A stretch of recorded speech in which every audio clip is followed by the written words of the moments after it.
ठाकुर जी, जिन्होंने साफ तौर पर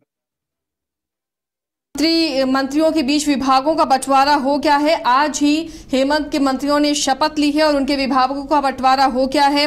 सीएम हेमंत सोरेन ने अपने पास 5 विभाग रखे हैं। चंपई सोरेन, सत्यानंद भोक्ता, बैद्यनाथ राम, दीपक बिरुआ, बन्ना गुप्ता और दीपिका पांडे सिंह को 2-2 मंत्रालय दिए गए हैं, 2-2 विभाग उन्हें दिए गए हैं, जबकि हफीजुल हसन और रामेश्वर उरांव को 4-4 मंत्रालय की जिम्मेदारी दी गई है। वहीं बेबी देवी को 1 मंत्रालय दिया गया है। वहीं इरफान अंसारी को भी 3 विभाग मिले हैं। हेमंत सोरेन ने अपने पास कार्मिक, प्रशासनिक सुधार और राजभाषा विभाग रखा है, गृह कार्य विभाग रखा है, पथ निर्माण, भवन निर्माण, मंत्रिमंडल सचिवालय और निगरानी विभाग और वैसे सारे विभाग जो अन्य मंत्रियों को आवंटित नहीं है, ये तमाम विभाग हेमंत सोरेन के पास रहेंगे जो मुख्यमंत्री हैं। इसके अलावा चंपई सोरेन को जल संसाधन विभाग मिला है। उच्च और तकनीकी शिक्षा विभाग भी चंपई सोरेन के जिम्मे है। रामेश्वर उरांव भी वित्त विभाग संभालेंगे पहले की तरह। इसके अलावा उनके पास योजना और विकास विभाग, वाणिज्य कर विभाग, संसदीय कार्य विभाग होगा। वहीं मंत्री सत्यानंद भोक्ता के पास पुराना विभाग ही श्रम नियोजन, प्रशिक्षण और कौशल विकास विभाग और उद्योग विभाग दिया गया है। बैद्यनाथ राम जो पहली बार इस सरकार में मंत्री बने हैं, स्कूली शिक्षा और साक्षरता विभाग उनके जिम्मे है और उत्पाद और मद्य निषेध विभाग भी बैद्यनाथ राम को दिया गया है। वहीं दीपक बिरुआ को अनुसूचित जनजाति, अनुसूचित जाति और पिछड़ा वर्ग कल्याण, अल्पसंख्यक कल्याण को छोड़कर ये विभाग दिया गया है। परिवहन विभाग भी दीपक बिरुआ के पास ही रहेंगे।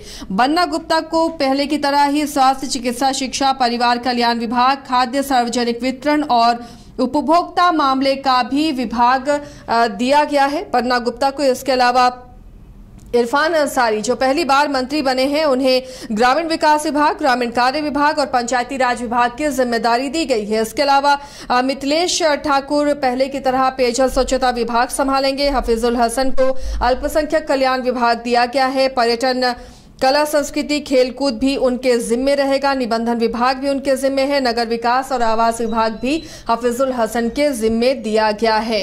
और पहली बार मंत्री बनी सरकार में दीपिका पांडे, उन्हें कृषि, पशुपालन और सहकारिता विभाग, आपदा प्रबंधन विभाग, ये विभागों की जिम्मेदारी दी गई है। जबकि बेबी देवी महिला बाल विकास और सामाजिक सुरक्षा विभाग की जिम्मेदारी संभालेंगी। सहयोगी मदन भी हमारे साथ जुड़ चुके हैं। मदन, इस नई सरकार की कैबिनेट नए मंत्रियों के साथ पहली कैबिनेट इसे हम मान सकते हैं ये हुई है और विभागों का बंटवारा भी हो गया है।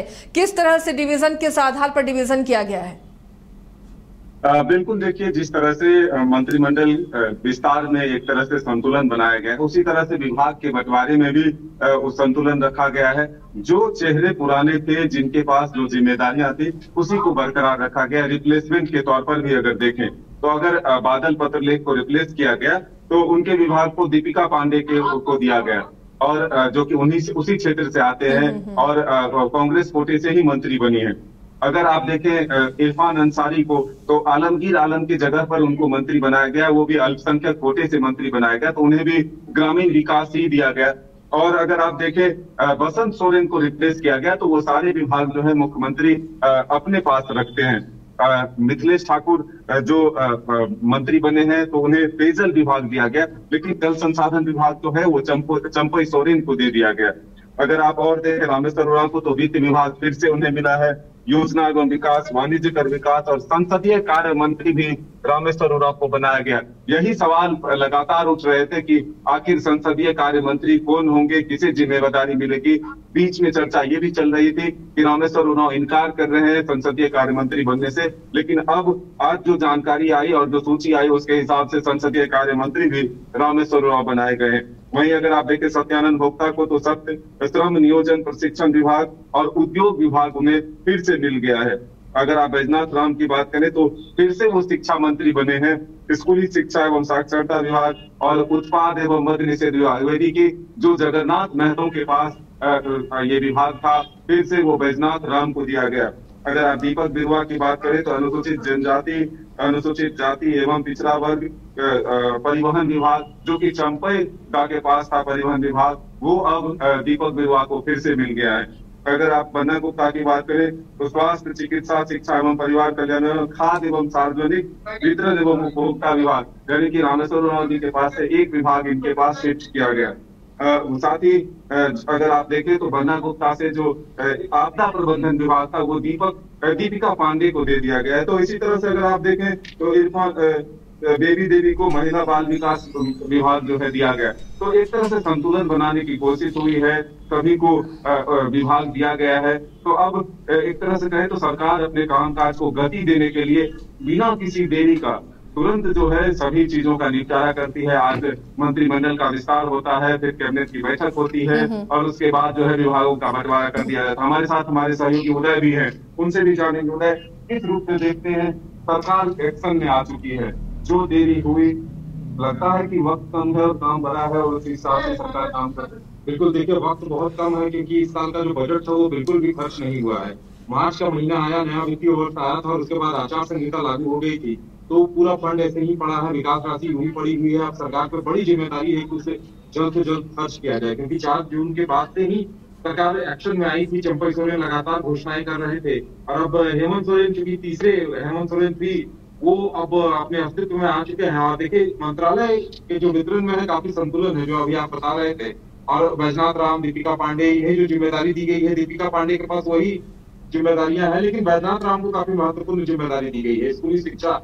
और साथ में वो पहले भी जब बीजेपी में हुआ करते थे तो वो काफी लंबे अरसे तक शिक्षा मंत्री रह चुके हैं, उन्हें एक लंबा अनुभव है। तो उन्हें स्कूली शिक्षा के साथ साथ मद्य निषेध और उत्पाद दिया गया है। अभी हम उनसे पूछ भी रहे थे कि नियुक्तियों का क्या होगा उत्पाद विभाग को लेकर। कई अभ्यर्थी पूछ रहे थे कि 7 साल से नियुक्तियां नहीं हुई हैं, वहाँ लोग नहीं है। तो ऐसे में सरकार के सामने वाकई में सबसे बड़ी चुनौती यही होगी कि युवाओं को रोजगार दिया जाए। चंपई सोरेन कुछ दिनों पहले जो बातें कह रहे थे कि 40,000 नियुक्तियां करनी है, तो ये सबसे बड़ी चुनौती होगी। और देखिए सहायक पुलिसकर्मी हो या पीजीटी अभ्यर्थी हो, लगातार आंदोलन कर रहे हैं।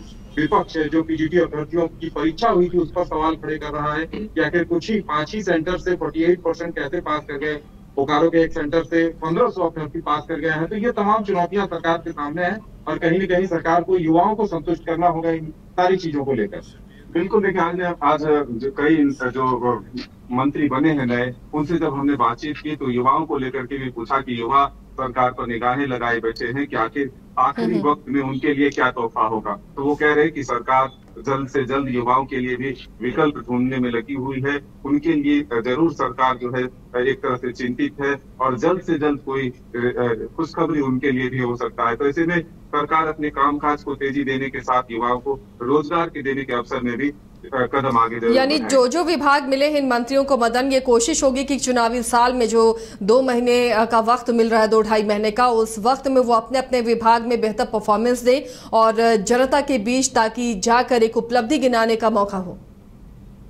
बिल्कुल, देखिए वक्त कम है और ऐसे में जो नए मंत्री बने हैं उनके सामने और भी चुनौतियां हैं, क्योंकि अपने क्षेत्र में भी काम करना है और सरकार के कामकाज को भी पूरे राज्य के लिए गति देना है। तो ऐसे में दोनों में तालमेल बिठाते हुए काम को आगे बढ़ाना है। तो इसीलिए वक्त कम है और जिम्मेदारियां बड़ी है। तो अब इसे साबित करना होगा नवनियुक्त मंत्रियों को कि आखिर वो किस तरह से अपने कामकाज का एक ग्राफ तैयार करके जनता के बीच देते हैं और इसी परफॉर्मेंस के आधार पर क्या फिर से एक बार अगर सत्ता हासिल होती है तो उन्हें फिर से मौका मिले मंत्रिमंडल में काम करने का। चलिए, तो हेमंत की ये नई सेना तैयार हो गई है हेमंत कैबिनेट के रूप में और सभी अपने अपने विभाग में बेहतर प्रदर्शन करने के लिए जी तोड़ मेहनत करेंगे, क्योंकि ये चुनावी साल है और कुछ ही महीनों बाद राज्य को विधानसभा चुनाव में जाना है। तो कोशिश होगी कि तमाम जो पेंडिंग काम है जो नहीं हो पाए इस टर्म में, उसे जल्द से जल्द पूरा किया जा सके या कम से कम उनकी शुरुआत हो जाए, ताकि चुनाव में जाने के वक्त अपनी उपलब्धियां बताने का एक काम भी हो। बहुत बहुत शुक्रिया आप दोनों का, मदन और उदय, इस तमाम जानकारी के लिए। तो विभागों का बंटवारा हो गया है हेमंत मंत्रिमंडल में और सभी को अमूमन वो विभाग मिले जो पुराने मंत्री जिनके पास जो विभाग रहे हैं अमूमन वही विभाग रहे हैं, और जो नए मंत्री आए हैं, जिन मंत्रियों को हटाया गया है, जिनके बदले वो आए हैं, उन्हें वो विभाग दिए गए हैं जिस पर अब बेहतर काम करने की उम्मीद की जा रही है।